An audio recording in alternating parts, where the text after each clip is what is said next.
My name is Steve Hummel, and welcome you to the Archive of the Afterlife. The archive here is a kind of a vast collection of items that pertain to funerary science, mortuary science, historical items locally and worldwide, and also haunted items, different things like that. We like to cover the basics of hauntings, different things like that, to inform people who are new to the paranormal field or just curious of the paranormal field, as well as appealing to people who've been in the field for a considerable amount of time. Right over here is a small collection of tombstones and different graveyard items. Up here, some memorial plaques, a couple postmortems up there. To my right over here is probably one of our more active pieces, Annie. And there's information about her right here. Long story short, the picture came from a local antique shop. Me being an empath, I picked up on the energy from the picture, and that was even before I even had a museum. I didn't buy it right away, and once I opened the museum up, the first thing I thought of, I wanted to get this picture for the collection to see if people reacted to it the way I did. Then after some time, I looked in the back of the picture and found out that her first, middle, maiden last name, marriage last name, her 2 daughters, her parents, and her birth date, and plus the date the picture was taken, was all incorporated on the back of the picture. And with that, I figured I want to know more about this. So over the 2 years after that point, I was kind of hitting dead ends, couldn't figure out where she was buried or anything. And a good friend of mine, Mr. Ryder, works at the library here locally, and hooked me up with a genealogist, and through her resources found out that the year that Ancestry.com had of her death was wrong. So it was 1966. Ancestry had 1956. That happens. And then within a day, boom, boom, boom, boom, done. Found out where she was buried, and before the guy from the board of directors of the cemetery in Wellsburg could call me back, I was already halfway up to Wellsburg. So I figured, whether he finds it or not, I'm going to find it. So I've been waiting 2 years basically to at least go pay my respects, because by that point, I had made numerous contacts with Annie, being that the picture is as a conduit for her, and I wanted to go take some flowers up and pay my respects. So that's Annie. The foot book down here, that was donated by a friend of mine, Shane Berge. He now lives in Texas, another paranormal nut like me. But that book came from a client of his who had odd stuff going on at her house. He had basically found out from her that the book came from a yard sale, did some research where the yard sale was at, and found out that it was from the scene of a quadruple homicide. Oh, wow. So there's a 2-year-old little girl attached to that, and there is some stains on the front cover. A little bit of the prison collection right here. The newest item we have here for the prison collection that a lot of people come to see is the once lost, if you will, execution capped Old Sparky. This went to the Old Sparky at the former West Virginia State Penitentiary. So 9 individuals were wearing this when they lost their lives. Plus some shanks found on property and some shackles found on the property. And even when you look underneath of it, underneath the crossbar going this way, there's actually 2 areas where it's really, really smooth where the connections would have went on to. It's kind of hard to see from here. See right here, there, and there. That's where the connections would have went. Definitely old leather. Oh, yeah. You can definitely tell it used to have a lot of water on it, because of course they would wet the sponge. This would be from where the fingerprinting area would be in the first floor of the admin building. So you do your tour where the wheel's at. On the other side, you're right, if you're looking out. Okay. Now that door down there is from our old sheriff's department. They tore it down, unfortunately. So I bugged them for 2 days till they gave me a door. Nice. Spiritual protection stuff here. We're always adding stuff, so if anyone sees something they want here, want to donate, of course, hit me up. You know, this is the archive. One of the main things of the archive, it was designed to be where people can share their evidence, share their, whether it be pictures, whatnot, with other people. Of course, they get full credit for it. And plus, if they have an item that they don't feel comfortable being in their house, or they just want to donate because it has an energy to it. This is our 666 Bible. The gentleman who put it on loan, he wanted to remain anonymous. I do have it written down, but I don't advertise it. He found this at the Morris Memorial School for Crippled Children outside of Huntington area, and it was on the floor in the middle of an abandoned room, and opened to page 666.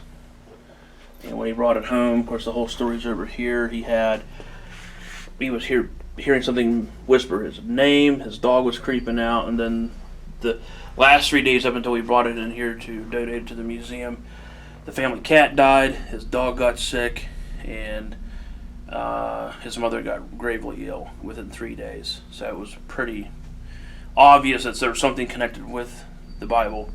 So they brought it in. And there were scorch marks. Yeah, up in scorch marks right on top of 667. So it was more than likely it was using some kind of ritual, more than likely. But I did a blessing over it, and we haven't had any issues with it, so we don't keep anything negative in here. Good. Willingly. War section here. Originally I was going to do a war museum, but war stuff's expensive. So it's True growing. enough. It grows. So the World of Wars museum became the World of Wars exhibit. This flag right here came off the back of a Humvee in Iraq. Got hit with an IED. Right here, this is our unknown Marine. A friend of mine, Jeremy Harrison, does an organization called Helping Heroes. They help homeless veterans and veterans find benefits they probably didn't know they had. A collector gave those two items to him and stated that a Marine was at least wearing the boots when he lost his life in Desert Storm. So he's down to 6 names of who it could be. We're still trying to figure that out. The information about it's right down here. This flag was from the Tet Offensive in Da Nang, 1968. American Red Cross uniform up there was worn by ex-West Virginia Governor Arch Moore's wife. That was hers, and there are bloodstains on the garment.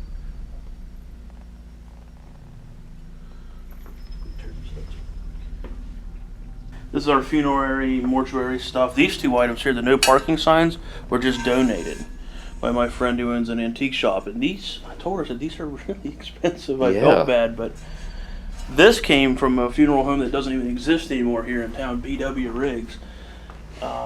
Since it was, the house was never torn down because it was in a house, but they built off of it. So it was like Lance Kirby, now it's Altmeyer Funeral Home. And this was Lute's funeral home right here. And this is where Anderson Funeral Home is now on 2nd Street. Okay. Yeah.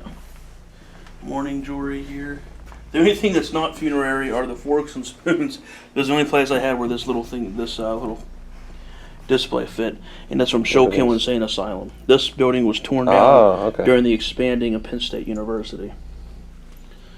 Back in the corner behind you, the 2 white garments, those are from Massillon State Hospital. It's from the North Cottage, I believe, and I think that was the psychiatric area. I might be wrong. No, you're correct. Now, down there where it says Marie Laveau, my friend Kim Woods, she owns some of the items from her estate. She's a very well-accomplished psychic medium, and she gave me 2 strands of her hair. Display here and some of all this stuff because I'm a Maryland freak. And here, the diamond shape is actually a swatch of silk stockings she owned and wore. And right here, if you look real close, there's a small strand of her hair, allegedly. Now, when I bought this came from the collection of a man who has one of the largest celebrity hair collections in the world. Here, these are our haunted dolls, and each individual person that visits us reacts differently to different dolls.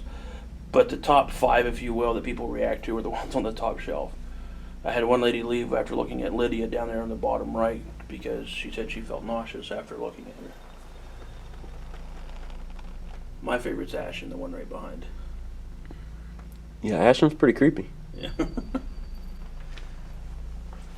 The embalming table and the pump right here both came from Mimes Funeral Home in Martinsville, which is about 40 minutes south of Moundsville here.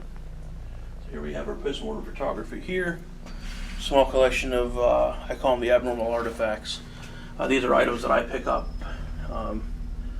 residual, if you will, residual qualities off of while I'm at. Sometimes I love antique shops because you never know what you're going to find. Oh, absolutely. Probably the most powerful one, or strongest one, I guess you'd say, would probably be this one here. And we cover Lola. So, because Lola Montez was awesome. Some different war items here. Let me show you. These 2 items are out of trenches, just like I'll show you this helmets here in a second. I'll see it, but this is a Luftwaffe belt buckle. Oh, very cool. A little worn over a little bit. This here's a dog tag, German dog tag. These are from Lithuania area. I have a friend that lives in Lithuania I met on, Facebook, and he's the one who hooked me up with these and the helmets I'll show you. These two here are right out of the trenches. This one's got 3 bullet holes. One here, comes out here, 2 here, and they both come out over here. So this guy had a pretty rough day. Yeah. Well, hopefully for his sake he wasn't wearing it. I don't think he made it if he was. No. And the other one's a shrapnel crack. And more than likely, they came up this way, this way. So he didn't have a good day either. And down there's your death mask of John Dillinger. Almost forgot about that. Of course, you got to have the Ghostbusters car. Oh, of course. Some different sod samples. The dirt here was taken from the front yard of John Wayne Gacy's house. All right. And these here, lady Rebecca Potter visited the old location many years ago. And she said she's going to send samples in a place that she's been to. So you got Paris Catacombs, that probably has human remains in it easily. Stonehenge, Old Burying Point, Gallows Hill, Grave of Ed Gein, and Grave of H.P. Lovecraft. There's a postcard signed by Charlie. Everyone loves Charlie. Oh, yeah. Yeah, this right here, we call as a sod samples. These are historic locations or grave sites that we wanted to collect from. Wilma Jane Diekman, information about her is, losing myself, up here. This is a kind of a same situation I had with Andy's picture. My friend John and I went up to Green Lawn Cemetery in Wheeling, very old cemetery, and he was doing grave rubbings. You know, he collects those, and I was just walking around with my camera taking pictures, and we walked past her grave, and I just felt pulled to it, connected to it. So I wanted to learn more about her. So I took some pictures of it. Of course, I got her name, and we ended up getting a little sample of sod from her gravesite to include here in the museum.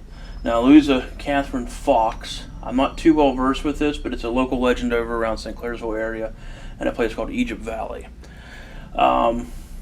She was engaged, and then eventually her and her family wanted to end the engagement.